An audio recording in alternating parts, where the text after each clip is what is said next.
দীর্ঘদিন ধরে শঙ্কা করা হচ্ছিল একসময় না একসময় অস্ট্রেলিয়াতেও পৌঁছাবে H5N1 বার্ড ফ্লু। সেই শঙ্কাই সত্যি হলো এবার। অস্ট্রেলিয়ার কৃষিমন্ত্রী জুলি কলিন্স জানিয়েছেন, পশ্চিম অস্ট্রেলিয়ার প্রত্যন্ত উপকূলীয় এলাকা কেপলে গ্র্যান্ড ন্যাশনাল পার্কে পাওয়া গেছে ব্রাউন স্কুয়া নামের সামুদ্রিক অতিথি পাখির দেহে H1N1 বার্ড ফ্লু ভাইরাস।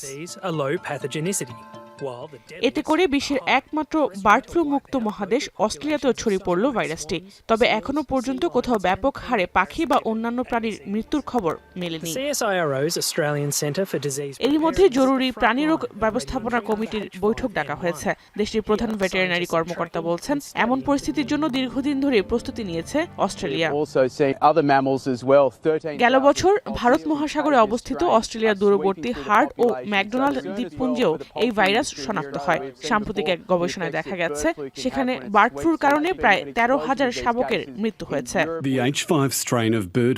বিশেষজ্ঞদের মতে পাখির মাধ্যমে বিশ্বজুড়ে ছড়িয়ে পড়েছে H5N1 ভাইরাস। এটি মূলত পাখিদের আক্রান্ত করলেও অসুস্থ প্রাণীর সংস্পর্শে এলে মানুষও সংক্রমিত হতে পারে। জাহানারা ভুইয়া, এখন বিশ্ব।